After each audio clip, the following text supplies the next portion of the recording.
어이 박씨, 음악 났어? 이깟 고물시계 때문에 지금 나한테 대드는 거야? 서초동 한복판 천억대 빌딩에서 투명인간 취급을 받던 72세 경비원 박씨. 먼저 세상을 떠난 아내의 유일한 유품인 시계가 소장의 구두발에 짓밟힌 순간 20년간 묵묵히 빗자루를 들었던 노인의 눈빛이 서늘하게 변합니다. 당장 짐 싸서 나가. 소장의 고함에 빌딩 밖으로 내동댕이 쳐진 노인. 그때 정문 앞에 멈춰선 최고급 세단과 달려나가는 소장. 하지만 차에서 내린 변호사가 90도로 고개를 숙인 곳은 레드카펫 위가 아니라 흙먼지를 털며 일어서는 경비원 박씨 앞이었습니다. 회장님, 늦어서 죄송합니다. 지금 바로 해고 절차 진행할까요? 사색이 된 소장의 얼굴과 로비에 흐르는 정적. 과연 박 씨는 왜 자신의 빌딩에서 경비복을 입어야만 했을까요? 가장 낮은 곳에서 건물을 지켜본 진짜 주인의 처절하고도 통쾌한 심판이 시작됩니다. 전체 사연을 다 들으신 후 구독과 좋아요, 그리고 공감 내용을 댓글로 남겨주세요. 작은 관심과 배려가 누군가에게 큰 위로와 힘이 됩니다. 챕터 1 화려한 빌딩 숲의 투명인간. 강남 한복판 수천억 원이 넘는 빌딩들이 숲을 이룬 이곳에서 가장 보잘것없는 사람을 찾으라면 아마 저일 겁니다. 낡은 경비복을 입고 굽은 등으로 길바닥에 담배꽁초를 줍는 노인네. 사람들은 저를 그저 박씨라고 부르지요. 하지만 여러분, 그거 아십니까? 제가 매일 아침 빗자루질을 하는 이 땅이 사실은 30년 전 제가 피땀 흘려 사들인 내 땅이라는 것을요. 새벽 4시 반이면 어김없이 알람이 울립니다.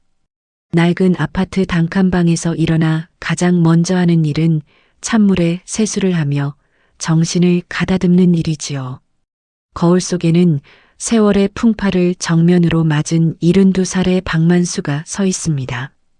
깊게 파인 주름골마다 사연이 없는 곳이 없지만 저는 그 주름이 참 좋습니다. 죽은 아내 명숙이와 함께 리어카를 끌며 고물을 줍던 시절의 땀방울이 고여 만든 훈장 같거든요. 서초동 법조타운의 아침은 차갑고도 날카롭습니다. 고급 승용차들이 매끄러운 소리를 내며 지하 주차장으로 미끄러져 들어가고 말끔한 수트를 차려입은 젊은 변호사들이 커피 한 잔씩을 들고 바쁘게 걸음을 옮깁니다. 그 화려한 풍경 속에서 저는 그저 배경일 뿐이지요. 투명인간이나 다름없습니다. 어이 박씨, 거기 서서 뭐해? 여기 앞에 누가 침 뱉어놨잖아. 얼른 안 닫고. 제법 이름 꽤나 알려진 로펌의 사무장이 인상을 쓰며 지나갑니다. 저는 그저 허리를 굽히며 대답합니다. 예. 지금 바로 닫겠습니다. 좋은 하루 되십시오. 자존심이요? 그런 건 벌써 옥상 정원의 걸음으로 준 지 오래되었습니다. 제가 이 경비복을 입고 있는 건 돈이 없어서가 아닙니다. 아내와 함께 벽돌 한 장 한 장 올리는 마음으로 일궈온 이 청록 빌딩이 어떻게 나에 들어가는지, 그 속에서 살아가는 사람들의 표정은 어떤지 가장 가까이서 보고 싶어서지요. 건물의 진짜 주인은 높은 의자에 앉아 서류만 보는 사람이 아니라 건물의 숨소리를 듣는 사람이라고 저는 믿습니다.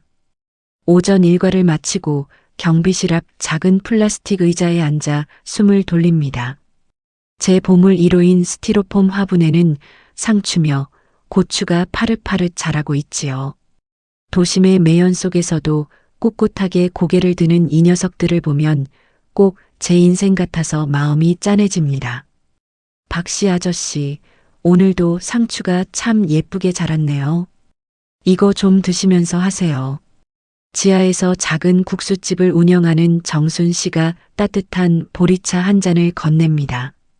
정순 씨는 제가 이 건물의 주인인 줄은 꿈에도 모릅니다.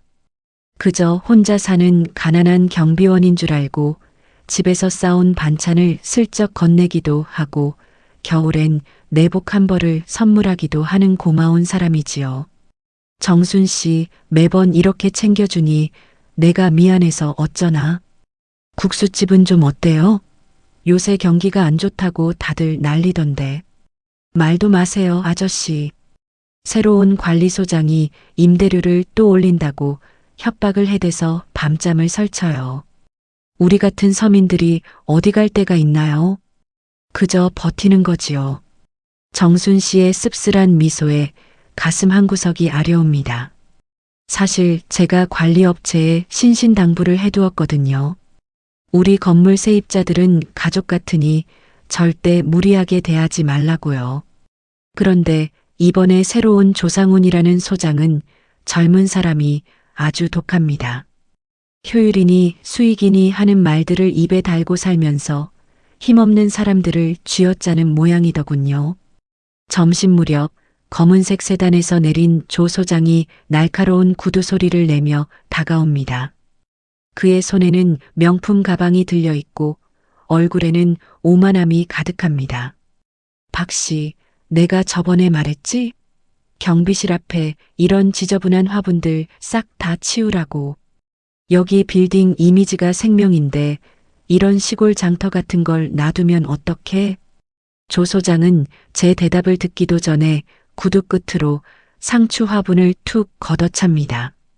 흙이 쏟아지고 연약한 상추 잎이 짓눌립니다.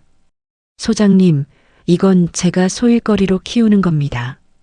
입주민들도 오가며 보기 좋다고들 하시는데 좋긴 뭐가 좋아. 노인네들이 이래서 안 된다니까. 말귀를 못 알아들어.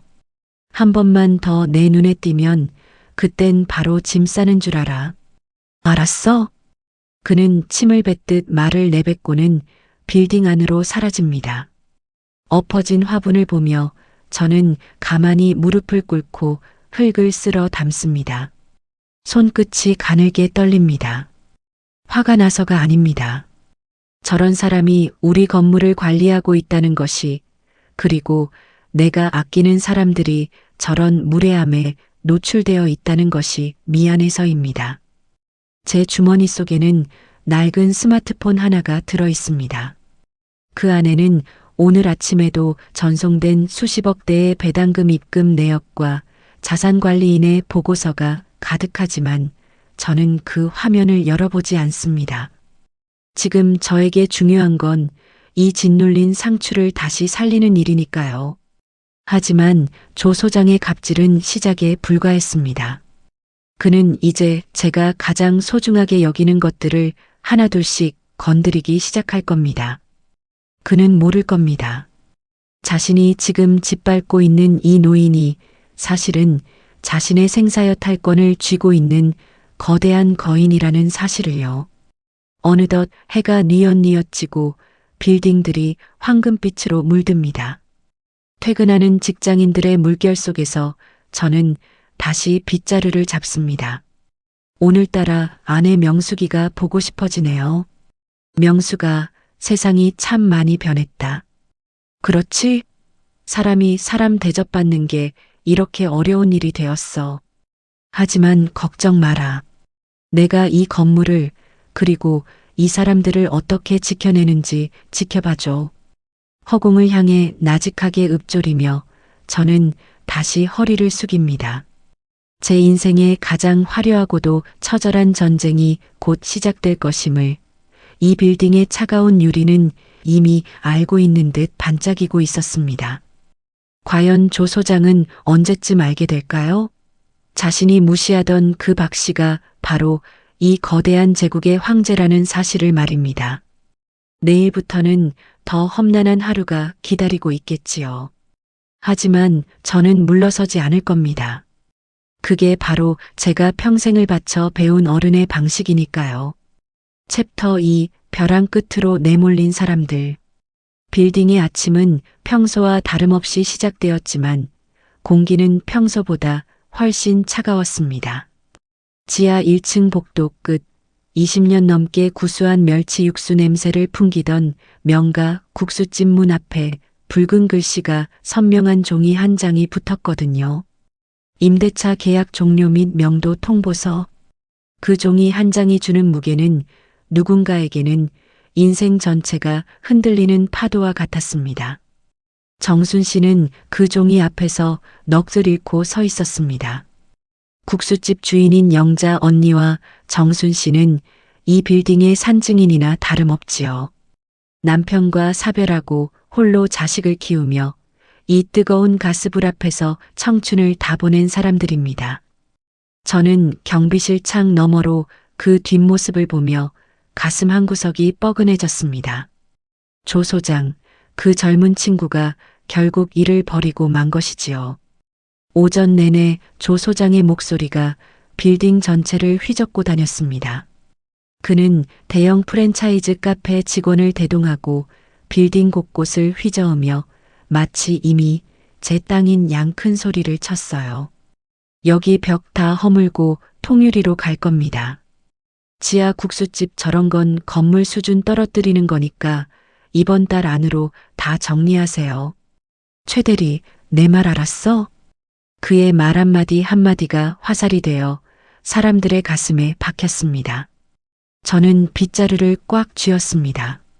저 사람이 말하는 수준이란 대체 무엇일까요? 매달 꼬박꼬박 월세를 밀리지 않고 이웃들에게 따뜻한 국수 한 그릇 대접하며 성실히 살아온 사람들의 시간은 그에게 아무 가치도 없는 걸까요? 저는 조심스럽게 소장실 문을 두드렸습니다.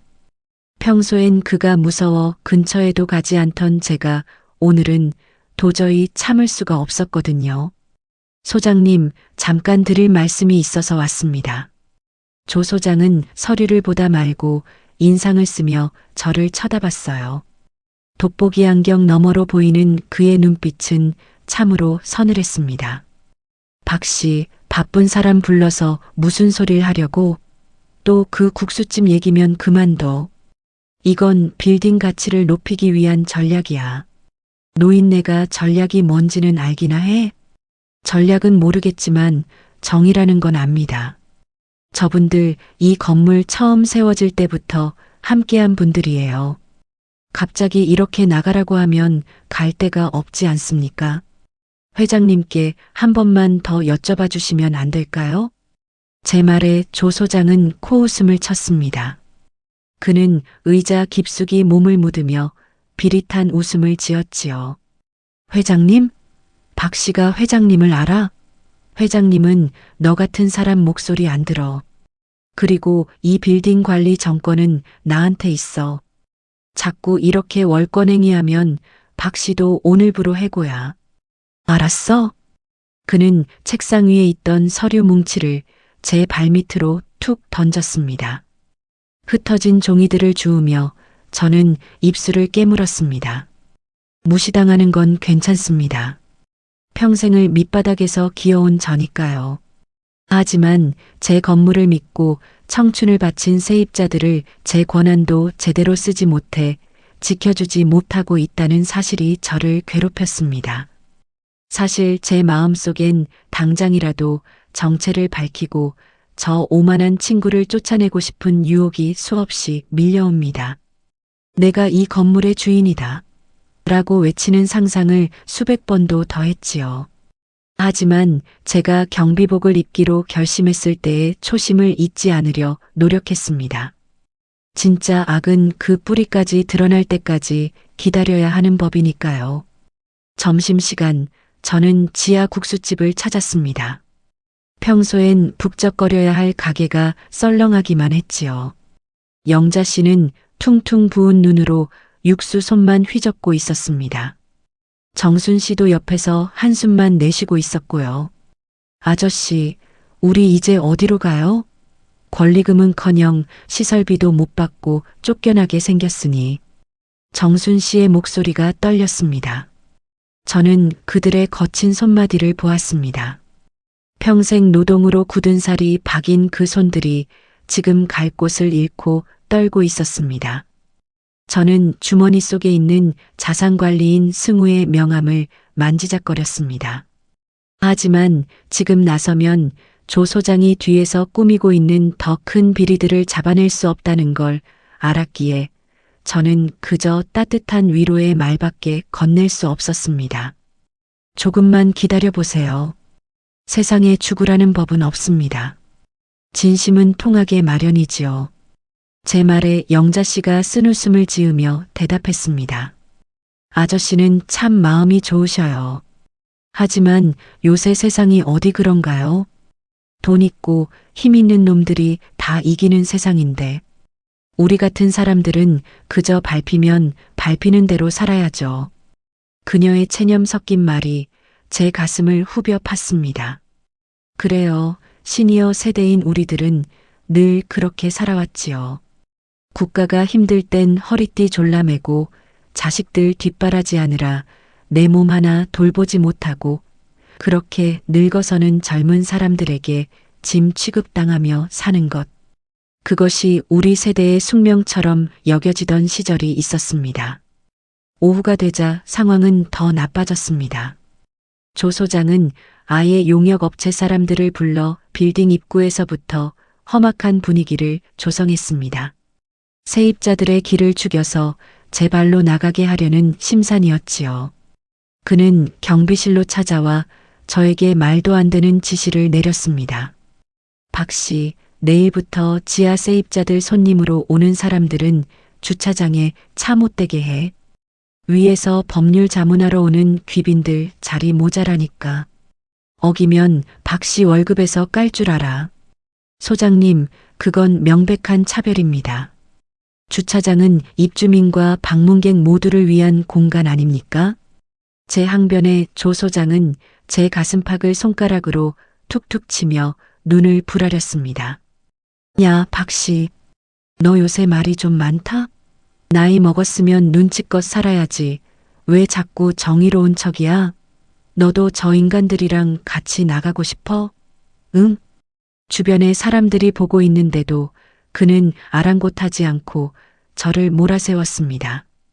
지나가던 젊은 변호사들이 힐끗거리며 지나갔고 저는 수치심에 고개를 숙여야 했습니다. 돈이 없어서 숙이는 고개가 아니었습니다. 사람에 대한 예의라고는 눈곱만큼도 없는 저 청년의 영혼이 가여워서 숙이는 고개였습니다. 퇴근 시간 무렵 저는 옥상 정원으로 올라갔습니다. 화려한 네온 사인이 밝혀지는 서초동의 풍경은 아름답지만 서글펐습니다. 이 거대한 도시는 누군가의 눈물 위에 세워진 사막 같다는 생각이 들었거든요. 그때 제 스마트폰이 울렸습니다. 자산관리인 승우였습니다. 회장님, 조 소장이 프랜차이즈 업체로부터 거액의 뒷돈을 받은 물증을 확보했습니다. 이제 그만 정체를 밝히시고 정리하시죠. 더 힘들어지시기 전에요. 승우의 걱정 어린 목소리에 저는 잠시 침묵했습니다. 옥상 난간을 잡은 제 손에 힘이 들어갔습니다. 아니, 승우야. 조금만 더 지켜보자꾸나. 조 소장이 스스로 제 무덤을 더 깊게 파괴둬야 해.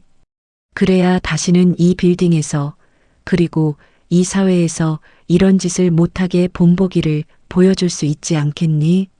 제 목소리는 낮았지만 단호했습니다. 저는 단순히 그를 해고하는 것으로 만족할 수 없었습니다. 그가 짓밟은 노인들의 자부심, 그가 무시한 서민들의 땀방울에 대해 제대로 된 사과를 받아내야 했습니다. 내일은 조 소장이 회장님의 대리인이 방문한다고 믿고 있는 날입니다. 그는 자신을 중용해줄 큰 기회라고 생각하며 만반의 준비를 하겠지요. 하지만 그가 만날 사람은 레드카펫 끝에 선 귀빈이 아니라 자신이 오늘 하루 종일 짓밟고 무시했던 그 경비원 박 씨가 될 것입니다. 집으로 돌아가는 길, 저는 부서진 상추 화분을 다시 봅니다. 흙투성이가 된 채 시들어가던 잎사귀들이 밤이슬을 맞으며 간신히 숨을 몰아쉬고 있었습니다. 저는 그 화분을 정성스럽게 어루만졌습니다. 조금만 참아라. 내일이면 너희를 밟은 발길질이 얼마나 무거웠는지 그들이 알게 될 테니까. 어둠이 짙게 깔린 빌딩 숲 사이로 폭풍 전야의 정적이 흐르고 있었습니다. 제 인생에서 가장 길고도 뜨거웠던 하루가 저물어가고 드디어 심판의 날이 밝아오고 있었습니다. 시청자 여러분, 과연 다음날 아침 이 빌딩에서는 어떤 반전이 일어날까요? 조 소장의 오만함이 극에 달할 때 제가 어떤 선택을 하게 될지 지켜봐 주십시오. 챕터 3 멈춰버린 시계, 부러진 자존심. 운명의 날이 밝았습니다. 빌딩 관리소 전체가 벌집을 쑤셔놓은 듯 소란스럽습니다. 오늘은 이 빌딩의 실소유 주인 회장님이 직접 관리 실태를 점검하러 오기로 한 날이지요. 조 소장은 아침 일찍부터 이탈리아제 수트를 챙겨 입고 구두강을 내며 복도를 휘젓고 다녔습니다. 그의 얼굴에는 성공을 향한 야욕과 함께 혹시라도 자신의 비리가 들통날까봐 초조해하는 기색이 역력했습니다. 그 초조함의 화살은 결국 가장 약한 곳을 향했습니다. 조 소장은 경비실 문을 거칠게 발로 차며 들어왔습니다. 그의 눈은 핏발이 서 있었고 입술은 미세하게 떨리고 있었습니다. 박 씨, 내가 오늘 같은 날은 눈에 띄지 말고 지하 주차장 구석에 처박혀 있으라고 했지? 왜 자꾸 로비 근처를 서성거려? 회장님 오셨을 때 당신 같은 노인네 보이면 내 체면이 뭐가 돼? 소장님, 저는 제 맡은 바 소임을 다할 뿐입니다. 로비 유리창에 지문이 묻어 있어서 닦으려던 것 뿐이에요. 회장님이 오신다니 더 깨끗이 해둬야지요. 제 차분한 대답이 오히려 그의 발작 버튼을 누른 모양입니다. 조 소장은 제 멱살을 잡으려다 주변의 눈치를 보더니 대신 책상 위에 놓인 제 낡은 가방을 바닥으로 쏟아버렸습니다. 치워. 당장 이 쓰레기 같은 짐들 다 들고 여기서 나가. 오늘부로 당신은 해고야. 인수인계고 뭐고 필요 없으니까 당장 내 빌딩에서 사라지라고. 가방 속에서 빛바랜 신문지, 손때 묻은 장부, 그리고 보자기에 정성스럽게 쌓인 작은 상자가 바닥으로 굴러떨어졌습니다. 저는 심장이 덜컥 내려앉는 기분이었습니다. 그 상자 안에는 제 목숨보다 소중한 것이 들어 있었거든요. 소장님 말씀이 너무 지나치십니다. 제가 잘못한 게 있다면 절차를 밟아 해고하십시오. 하지만 제 물건에 손을 대는 건 참을 수 없습니다. 저는 바들바들 떨리는 손으로 바닥에 떨어진 보자기 상자를 집으려 했습니다. 하지만 조 소장이 한 발 빨랐습니다. 그는 비릿한 웃음을 지으며 구두발로 그 상자를 짓밟았습니다. 오도독하는 불길한 소리가 고요한 경비실 안에 울려 퍼졌습니다. 그 상자 안에는 40년 전 제가 막노동을 해서 번 첫돈으로 사준 아내 명숙이의 예물 시계가 들어 있었습니다. 태엽을 감아야 겨우 움직이는 낡은 금장 시계였지만 아내가 세상을 떠나기 직전 제 손목에 채워주며 당신 인생의 시간은 여기서 멈추지 말고 계속 흘러가야 해요라고 유언처럼 남긴 소중한 유품이었지요. 이게 뭐야? 이런 고물 딱지 때문에 나한테 대드는 거야? 박 씨, 당신 주제를 알아야지. 이런 쓰레기나 모으고 사니까 평생 경비나 하고 사는 거야. 조 소장은 구두 밑창으로 상자를 비벼 뭉개버렸습니다. 상자가 터지며 박살난 시계 태엽과 유리 조각들이 바닥에 흩어졌습니다. 제 가슴 속에서 무엇인가 툭 끊어지는 소리가 들렸습니다. 평생을 인내하며 살았던 박만수라는 노인의 댐이 무너져 내리는 순간이었습니다. 저는 자리에 멈춰서서 부서진 시계 조각들을 가만히 바라보았습니다. 주변은 정적에 휩싸였습니다. 지나가던 입주민들도 지하에서 올라온 정순 씨도 이 광경을 목격하고는 숨을 죽였습니다. 조 소장은 자신의 권력을 과시했다는 승리감에 취해 어깨를 으쓱거렸지요. 아저씨, 어떡해. 저거 아줌마 유품이잖아요. 정순 씨가 울먹이며 다가와 저를 부축하려 했습니다. 저는 그녀의 손을 가만히 떼어내고 무릎을 꿇어 부서진 태엽 조각 하나를 집어들었습니다. 손가락 끝에 날카로운 유리 조각이 박혀 피가 배어 나왔지만 통증조차 느껴지지 않았습니다. 오직 시계가 멈춘 것처럼 제 세상도 정지한 것만 같았습니다. 조 소장님, 자네는 오늘 시계를 부순 게 아니라 자네 인생의 마지막 기회를 부순 걸세. 제 목소리는 평소보다 더 낮고 조용했습니다. 하지만 그 안에는 서초동 한복판을 얼려버릴 듯한 서늘한 기운이 담겨 있었지요.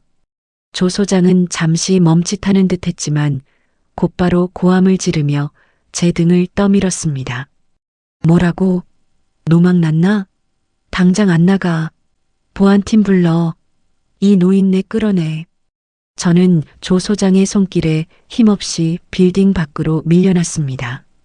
화려한 회전문을 지나 차가운 보도블록 위로 내팽개쳐진 제 모습은 그야말로 초라한 노숙자와 다를 바 없었습니다. 지나가는 사람들이 혀를 차며 저를 피해갔습니다. 강남의 화려한 빌딩 숲에서 저는 그렇게 버려진 부품처럼 내던져졌습니다. 그때였습니다. 제 주머니 속에서 진동이 울렸습니다. 자산관리인 승우였습니다. 회장님, 지금 정문 앞에 도착했습니다. 레드카펫 준비가 끝났다는데 어디 계십니까? 아, 소장이라는 자가 지금 정문에서 누구를 끌어내고 있는 모습이 보이는데 설마 회장님입니까? 전화기 너머 승우의 목소리는 경악으로 가득 찼습니다. 저는 부서진 시계 조각을 쥔 손에 힘을 주며 일어섰습니다. 먼지를 털어내고 흐트러진 경비복 단추를 채웠습니다. 비록 옷은 낡았지만 제 눈빛은 그 어느 때보다 날카롭게 빛나고 있었습니다. 승우야, 지금 바로 들어오너라. 그리고 저 소장이 가진 모든 권한을 정지시킨다는 문서를 준비해. 오늘은 이 빌딩의 주인이 누구인지, 그리고 사람의 가치를 짓밟은 대가가 무엇인지 똑똑히 보여줄 생각이다. 저는 다시 빌딩을 향해 고개를 들었습니다. 저 높은 10층 펜트하우스부터 지하 주차장 구석까지 제 손때가 묻지 않은 곳이 없는 나의 왕국입니다. 그곳을 더럽힌 오만과 탐욕을 이제는 청소해야 할 시간입니다. 멀리서 승우의 검은색 세단이 빌딩 앞으로 미끄러지듯 들어오는 것이 보였습니다. 조 소장은 그것도 모른 채 다시 거울을 보며 넥타이를 고쳐 매고 회장님을 맞이할 가식적인 미소를 연습하고 있겠지요. 부서진 아내의 시계는 더 이상 소리를 내지 않았지만 제 마음속의 시계는 이제야 비로소 요란하게 돌아가기 시작했습니다. 심판의 시간이 1초 다가오고 있었습니다. 시청자 여러분, 과연 저 문이 다시 열릴 때 조 소장의 얼굴은 어떻게 변할까요? 그리고 저는 어떤 모습으로 그 앞에 서게 될까요? 절망의 끝에서 저는 깨달았습니다. 진정한 복수는 똑같이 짓밟는 것이 아니라 그가 가진 모든 가짜를 걷어내고 발가벗겨진 진실 앞에 세우는 것이므려. 이제 막이 오릅니다. 챕터 4 가짜들의 몰락, 진짜 주인의 등판. 빌딩 정문 앞에 멈춰선 검은색 세단에서 정장 차림의 청년, 승우가 내렸습니다. 조 소장은 허리가 끊어져라 90도로 인사를 하며 달려나갔지요. 그의 얼굴에는 아까 저를 쫓아낼 때의 서슬퍼런 기운은 온데간데 없고 오직 권력에 아부하는 비굴한 웃음만이 가득했습니다. 로비에 모인 직원들도 숨을 죽인 채 그 광경을 지켜보고 있었어요. 변호사님, 어서 오십시오. 회장님은 뒷차에 타고 계신가요? 제가 극진히 모실 준비를 다 끝냈습니다. 조 소장의 아첨 섞인 물음에 승우는 대답 대신 차 뒷문을 열었습니다. 하지만 그곳에서 내리는 사람은 조 소장이 상상하던 화려한 중년의 신사가 아니었습니다. 흙먼지가 묻은 경비복을 벗어던지고 평범하지만 단정한 점퍼 차림을 한 저 박만수가 천천히 차에서 내렸습니다. 조 소장의 표정은 순식간에 일그러졌습니다. 그는 상황 파악이 안 되는 듯 제 앞을 가로막으며 고함을 질렀어요. 아니, 박씨, 이 노인네가 미쳤나? 여기가 어디라고 감히 회장님 차에 손을 대. 변호사님, 죄송합니다. 이 노인네가 오늘 해고당하더니 정신이 나갔나 봅니다. 야, 최대리, 뭐해? 이 영감탱이 당장 안 끌어내고. 조 소장의 손이 제 어깨를 밀치려는 순간 승우가 그의 손목을 강하게 낚아챘습니다. 그리고 차갑고 명료한 목소리로 로비 전체에 울려 퍼지게 말했지요. 조 소장님, 무례가 지나치시군요. 지금 당신 앞에 계신 이분이 바로 청록빌딩의 실소유주이자 제 의뢰인이신 박만수 회장님이십니다. 그 순간 시간이 멈춘 것 같은 정적이 로비를 감쌌습니다. 조 소장은 벌린 입을 다물지 못한 채 저와 승우를 번갈아 보았지요. 그의 눈동자가 심하게 흔들리는 것이 보였습니다. 주변에 모여있던 직원들과 세입자들 사이에서 경악 섞인 웅성거림이 터져나왔습니다. 뭐라고요? 이박 씨가 경비 노인네가 회장님이라고요? 변호사님, 농담이 지나치십니다. 이게 무슨... 저는 천천히 앞으로 걸어나갔습니다. 바닥에 흩어져 있던 부서진 시계 조각들이 제 발치에 보였습니다. 저는 그것들을 내려다보며 조 소장의 눈을 똑바로 응시했습니다. 제 목소리는 낮았지만 그 어느 때보다 힘이 실려 있었지요. 조 소장, 자네는 내가 돈이 없어서 이 옷을 입고 빗자루를 들었다고 생각했나? 나는 이 건물의 벽돌 한 장, 타일 하나에 내 젊은 날의 땀이 서려 있다는 걸 잊지 않으려고 여기 있었네. 자네가 무시한 그 땀방울들이 모여 이 거대한 빌딩을 만든 것이란 말일세. 조 소장은 다리에 힘이 풀린 듯 휘청거렸습니다. 그때 승우가 가방에서 서류한 뭉치를 꺼내 들었습니다. 그것은 조 소장이 대형 프랜차이즈 업체와 결탁해 뒷돈을 받고 세입자들을 강제로 내쫓으려 했던 정황이 담긴 증거들이었지요. 조 소장님, 회장님께서는 당신의 모든 비리를 이미 파악하고 계셨습니다. 횡령 및 배임, 그리고 직장 내 괴롭힘까지.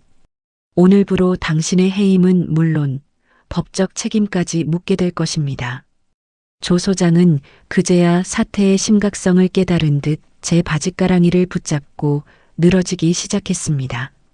조금 전까지 시계를 짓밟던 그 오만함은 찾아볼 수 없었지요. 회장님, 제가 죽을 죄를 지었습니다. 제가 눈이 멀어서 한 번만 기회를 주십시오. 제발 살려주십시오. 저는 그의 손을 차갑게 뿌리쳤습니다. 용서는 진심으로 뉘우치는 사람에게 주는 선물이지 들통난 악인에게 베푸는 자비가 아니니까요. 저는 경비실 입구에서 겁에 질려 떨고 있던 최 대리와 직원들에게 말했습니다. 모두 제자리로 돌아가세요. 그리고 조 소장의 짐을 당장 정리해 주십시오. 이 빌딩에 더 이상 예의 없는 사람은 필요하지 않습니다. 상황은 빠르게 정리되었습니다. 조 소장은 보안 요원들에 의해 빌딩 밖으로 끌려나갔고 로비에는 묘한 해방감과 안도감이 감돌았습니다. 저는 가장 먼저 지하에서 올라와 멍하니 서 있던 정순 씨와 영자 씨에게 다가갔습니다. 정순 씨, 영자 씨, 많이 놀라셨지요? 미안합니다. 진작 말씀드리지 못해서. 제 사과에 두 사람은 참았던 눈물을 터뜨렸습니다.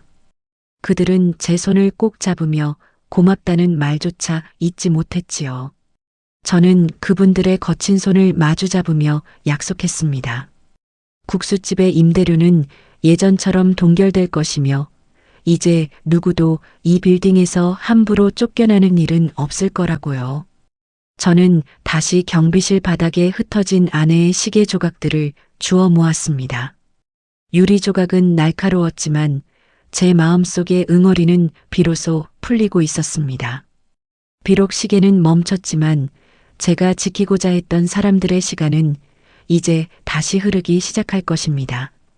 반전은 여기서 끝이 아니었습니다. 저는 조 소장이 들여오려 했던 대형 카페 자리에 빌딩 입주민들과 주변 어르신들이 언제든 쉬어갈 수 있는 무료 쉼터와 작은 시니어 일자리 지원 센터를 만들기로 결정했습니다. 돈보다 중요한 것은 사람의 품격이며 노년의 삶도 빌딩처럼 견고하고 아름다울 수 있다는 걸 보여주고 싶었거든요. 어느덧 소동이 가라앉고 빌딩의 평온한 저녁이 찾아왔습니다. 저는 다시 옥상으로 올라갔습니다. 저 멀리 보이는 노을이 오늘따라 유난히 따뜻하게 느껴졌습니다. 제 곁으로 승우가 다가와 부서진 시계 상자를 건넸습니다. 회장님, 시계 수리 장인을 수소문에 두었습니다. 꼭 예전 모습 그대로 고쳐놓겠습니다. 저는 빙긋 웃으며 고개를 저었습니다. 아니네, 승우야. 부서진 건 부서진 대로 두는 게 낫겠어. 그래야 내가 오늘 느꼈던 이 서늘한 경각심을 잊지 않겠니? 사람의 마음을 짓밟는 게 얼마나 쉬운지, 그리고 그걸 복구하는 게 얼마나 어려운 일인지 말이다. 저는 이제 회장이라는 거창한 이름보다 사람들의 웃음을 지키는 파수꾼으로 남고 싶다는 생각을 했습니다. 갈등은 봉합되었고 상처받은 이들의 관계는 회복되었습니다. 시청자 여러분, 제 반전이 여러분의 가슴에 작은 위로가 되었나요? 이제 마지막 장만 남았습니다. 평생을 박씨로 살아온 제가 이제 진정한 어른으로서 세상에 전하고 싶은 마지막 이야기를 들려드리려 합니다. 무너진 곳에서 싹튼 희망이 어떻게 꽃피우는지 끝까지 지켜봐 주십시오. 챕터 5 빗자루를 든 회장님, 진짜 인생을 쓰다. 폭풍이 지나간 자리에 다시 고요가 찾아왔습니다. 서초동의 아침은 여전히 차갑고 분주하지만 청록 빌딩을 감싸는 공기만큼은 이전보다 훨씬 따뜻해졌지요. 사람들은 이제 저를 박씨라고 부르기를 주저합니다. 대신 회장님이라는 낯선 호칭을 붙이려 애쓰지요. 하지만 저는 그럴 때마다 허허 웃으며 손사래를 칩니다. 저에게는 수천억의 자산보다 지난 20년간 저와 함께 이 건물의 먼지를 닦아온 그 이름들이 훨씬 소중하니까요. 조 소장이 떠난 관리소장 자리에는 오랫동안 이 빌딩의 설비를 담당해온 김 씨가 앉게 되었습니다. 그는 건물의 구석구석을 저만큼이나 잘 아는 성실한 사람이지요. 그는 부임 첫날 제가 키우던 상추 화분을 다시 제자리에 가져다 놓았습니다. 짓밟혀 시들었던 잎사귀들이 신기하게도 새순을 틔우기 시작했더군요. 생명이란 참으로 끈질기고도 위대한 법이지요. 마치 우리네 인생처럼 말입니다. 지하 국수집에도 다시 구수한 멸치 육수 냄새가 퍼지기 시작했습니다. 영자 씨와 정순 씨는 이제 더 이상 밤잠을 설치지 않습니다. 저는 오늘 점심도 그곳에서 국수 한 그릇을 비웠습니다. 회장님, 국수 곱빼기로 드렸어요. 계란도 하나 더 넣었고요. 이제 편히 사셔야지 왜 자꾸 빗자루를 잡으세요? 영자 씨가 걱정스레 묻더군요. 저는 국물을 들이켜고 웃으며 대답했습니다. 영자 씨, 내 몸이 기억하는 일인데 어쩌겠나? 이 빌딩 앞마당을 쓸고 나면 내 마음속 찌꺼기까지 다 씻겨나가는 기분이거든. 나한테는 이게 운동이고 이게 진짜 삶이야. 그렇습니다. 저는 여전히 새벽이면 낡은 경비복을 꺼내 입습니다. 물론 이제는 관리업체 소속의 직원은 아니지만 스스로 임명한 명예 파수꾼으로 살기로 했지요. 정장을 차려입고 높은 의자에 앉아 있는 것보다 길가에 버려진 캔 하나를 줍고 지나가는 사람들에게 안녕하세요 인사를 건네는 것이 제 적성에는 훨씬 잘 맞습니다. 조 소장이 대형 카페를 들이려 했던 1층 공간은 이제 청록 쉼터가 되었습니다. 화려한 대리석 바닥 대신 편안한 나무 마루를 깔았고 누구나 들어와 공짜로 물을 마시고 다리를 쉴 수 있게 만들었지요. 법조타운의 딱딱한 공기에 지친 사람들이 잠시 숨을 고르는 곳입니다. 그곳 한쪽 벽에는 부서진 아내의 시계를 그대로 액자에 넣어 걸어두었습니다. 그 멈춰버린 시계는 저에게 매일 말을 겁니다. 인생에서 가장 소중한 시간은 화려하게 흘러가는 금빛 시간이 아니라 바로 지금 내 곁에 있는 사람들과 나누는 투박한 시간이라고요. 부서진 유리 조각 사이로 비치는 제 주름진 얼굴을 보며 저는 비로소 제가 가진 부의 진짜 용도를 찾았음을 깨닫습니다. 가끔 승우가 찾아와 자산 보고서를 내밉니다. 강남의 땅값이 오르고 건물의 가치가 얼마가 되었다는 숫자들이 가득하지요. 하지만 제 눈에는 그런 숫자보다 쉼터에서 장기를 두는 어르신들의 웃음소리, 국수집 앞에서 줄을 서서 기다리는 직장인들의 활기찬 모습이 더 가치 있게 보입니다. 인생의 황혼기에 접어든 우리 시니어들에게 세상은 자꾸만 뒤로 물러나라고 말합니다. 쓸모가 다했으니 이제는 쉬라고 아니면 조용히 있으라고 말이지요. 하지만 저는 감히 말씀드리고 싶습니다. 우리는 낡은 부품이 아니라 이 사회를 지탱해온 든든한 뿌리입니다. 겉모습이 초라하다고 해서 그 속에 영혼까지 가난한 것은 아니니까요. 저 박만수는 이제 진짜 부자가 되었습니다. 통장의 잔고 때문이 아닙니다. 매일 아침 저에게 따뜻한 인사를 건네는 사람들이 있고 제가 지켜낸 평범한 일상이 있기 때문입니다. 돈으로 살 수 없는 존중과 예의가 이 빌딩의 가장 높은 곳까지 가득 찼을 때 저는 비로소 이 건물의 진짜 주인이 된 기분이 들었습니다. 오늘도 해가 뉘엿뉘엿 저물어 갑니다. 서초동 빌딩 숲 위로 붉은 노을이 내려앉으면 저는 다시 빗자루를 들고 밖으로 나갑니다. 내일 아침 이곳을 지날 누군가의 발걸음이 조금 더 가볍기를 바라는 마음으로요. 시청자 여러분, 여러분의 인생이라는 빌딩은 지금 안녕하신가요? 혹시 소중한 것을 잊고 화려한 겉모습만 쫓고 있지는 않으신지요? 진정한 행복은 가장 낮은 곳에서 묵묵히 제 자리를 지키는 사람들에게 찾아온다는 사실을 잊지 마십시오. 저 박만수의 이야기는 여기서 끝나지만 여러분의 빛나는 인생 드라마는 지금부터 다시 시작입니다. 힘들고 고단한 세월을 견뎌온 당신은 이미 당신 인생의 가장 위대한 건물주이자 주인공입니다. 오늘도 당신의 하루가 평안하기를 이 낡은 경비원 박 씨가 진심으로 응원하겠습니다. 사연에 공감을 하셨다면 구독과 좋아요, 그리고 공감 내용을 댓글로 남겨주세요. 작은 관심과 배려가 누군가에게 큰 위로와 힘이 됩니다.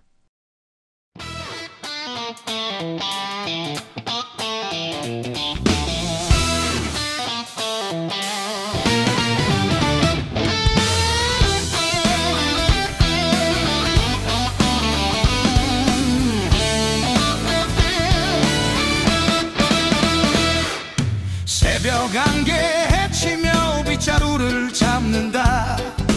굽은 등 위로 쏟아지는 차가운 시선들, 낡은 경비복에 가려진 내 이름 석자. 사람들은 나를 그저 박씨라 부르네. 무시당한 자존심은 옥상 정원에 묻고 부서진 아내의 시계 조각을 좀 긋는다. 금간 유리 사이로 흐르는 눈물 한 방울, 돈보다 귀한 건 사람이라 믿었기에.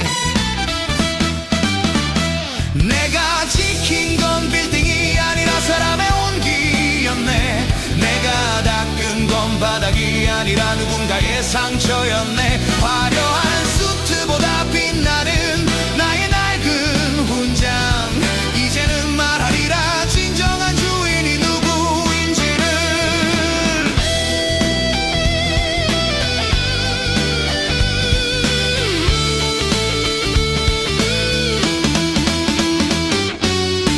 발표도 다시 일어나는 길가의 상추처럼 모진 풍파 견뎌온 당신의 세월을 안오니 이제 고개 들어 그대의 이름을 부르소서. 내가 지킨 건 빌딩이 아니라 사람의 온기였네. 내가 닦은 건 바닥이 아니라 누군가의 상처였네. 화려한 수트보다 빛나는 나의 낡은 훈장. 이제는 말하리라 진정한 주인이 누구인지를. 내가 지킨 건 빌딩이 아니라 사람의 온기였네. 내가 닦은 건 바닥이 아니라 누군가의 상처였네. 화려한 수트보다 빛나는 나의 낡은 훈장. 이제는 말하리라 진정한 주인이 누구인지를.